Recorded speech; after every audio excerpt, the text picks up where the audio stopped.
As CEO of the small business company, Glen mainly helps banks with their small business strategies. He has delivered small business workshops in Christchurch, started a small business magazine, and at the other end of the scale, built Microsoft's small business education program out of Seattle. And he's also worked with the Bank of America. He has started 6 businesses and is currently the director of 3, works in 5 countries, has written 4 business books, and designed 3 online enterprise gaming simulations. In New Zealand, he is the small business expert for the BNZ, project manager for MBIE's Pākehī Māori Small Business Program, guest lecturer at Canterbury University on the MBA Entrepreneurship paper, and travels extensively working with US and Canadian banks.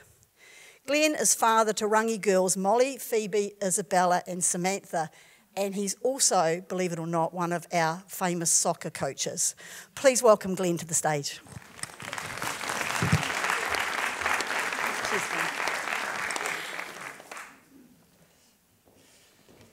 Well, I guess from the introduction, and I've used up half my time already, which could be a good thing.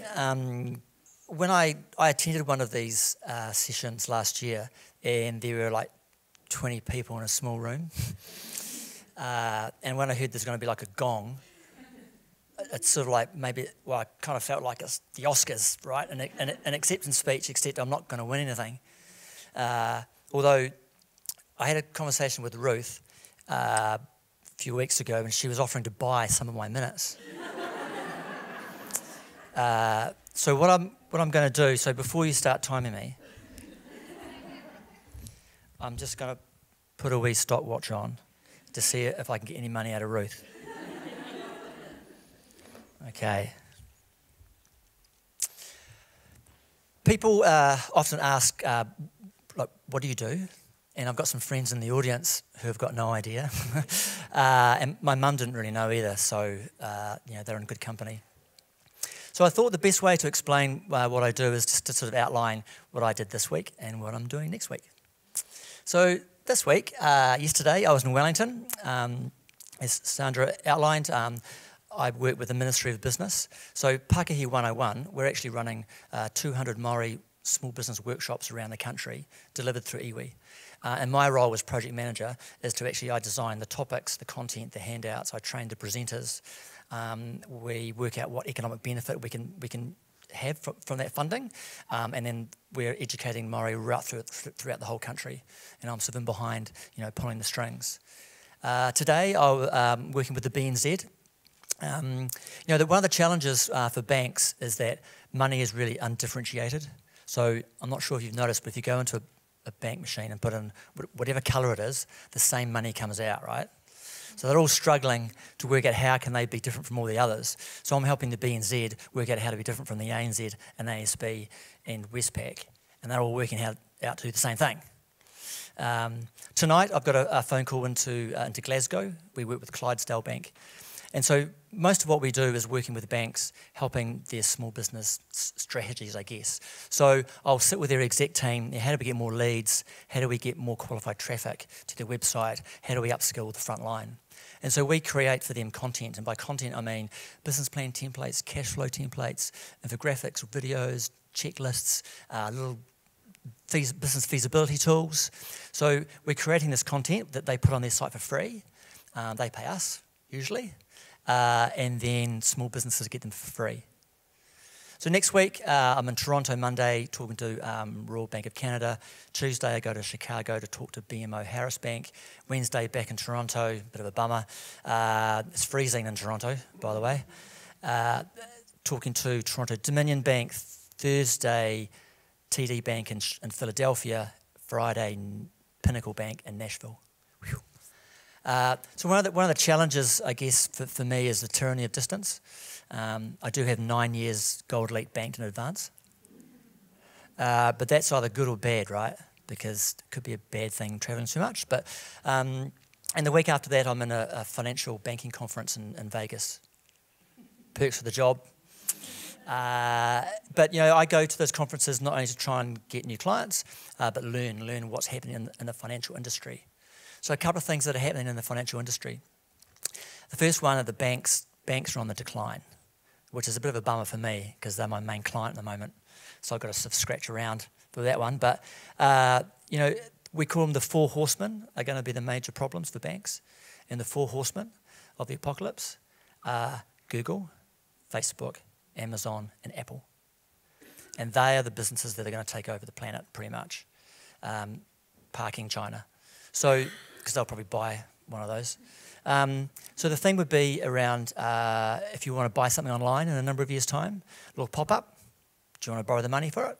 Or even better, you're already pre-approved. You want to buy a house, already pre-approved, and it won't be a bank that's offering you the money. Amazon lent $2 billion last year to small business. Really interesting. So yeah, that's kind of the environment that we kind of work in. And, you know, it hasn't been all plain sailing, so some of the challenges, you know, sometimes I've been to meetings and nobody turns up. But like today, nobody turns up. It's like not so good, right? So got to cancel meetings, IP issues sometimes. So Google Australia once stole our IP around a tool. And then I got legal advice and they said, do you want to sue Google? No, probably not actually. So, you know, the other things, I guess, the challenges that you know that we have as a business, and people go, "How in the hell did you get into this thing? Like, what? Why are you travelling around the planet?" So my story began. You know, went to Rangi Ruru High. I say Rangi, Ora, and you know, I started a business when I was at university, run a whole bunch, fell into education. I actually got a job 29 years ago at the Polytech, running adult small business workshops and night classes. And then I was running workshops in chambers and doing education stuff, and next minute at the small business company, we were delivering 400 workshops a year around the country. Got bored. I thought, CD-ROMs and online training, that's better. And so rather than talking to 30 people in a room, I wanted to talk to millions.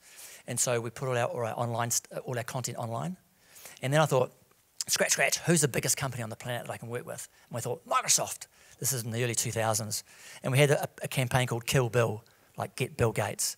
I turned up at Microsoft New Zealand with a CD-ROM, and they said, we'll talk to the UK. Went to the Microsoft UK, they said, we'll talk to the US. Got to the US, and they said, okay.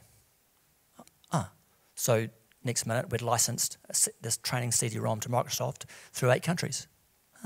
Thanks very much. So, you know, you do need a break. And I guess from all the things that I've done in business, there's, I guess, three things that I'm really keen maybe for you to pass on to your daughters. I've got 4 of them, as it was mentioned. 1 to go in Rangi, bless her cotton socks. And, you know, you really want to encourage them, in my view, you know, to do these 3 things. First of all, is put into their brains that maybe they want to own their own business. So they can be a florist, a vet, a doctor, a lawyer, you know, a scientist, I don't care what they happen to be. But put in their brains tonight, why don't you actually think about being your own business? So my daughter, Bella, she got a job after JOB. She's a lawyer, first year, for Tavendale in Christchurch. And I said, why don't you think about, like, eventually starting your own firm? But don't tell Mark I said that. Because that's going to, right? Just put the idea in their brain. The second thing is, and Sammy did this in a speech the other day, is risk everything until you're 30. Like, risk everything. Like, at 50 plus, it's too late, right? If I go bust, I'm screwed. But before 30, they can recover. So get them to bank on the big moonshot, bank on the big idea. Support them to actually do that. It doesn't matter what it costs, because if they fail and crash and burn, then they can recover. And the last thing, I guess, is turn up, right? Turn up and ask. And you'll be surprised what our daughters will get if they turn up and ask and punch above the ceiling and go overseas and just turn up. Right? I just turn up at these conferences and I turn up at these banks and they go, can I book a meeting? Where are you from? New Zealand. Okay, where in the hell is that? And I get meetings, I get like 10 people in a board level. What the? You didn't start it on time. Get them to turn up. So just to conclude, you know, there's luck, there's a bit of inspiration and a bit of perspiration. It took me 7 years to get Lloyds Bank in the UK as a customer, but they got the wee buggers in the end. So I'm pretty sure your timing's completely out, Bridget, and I've got 20 seconds left, which I'm going to donate to Ruth. Thanks very much.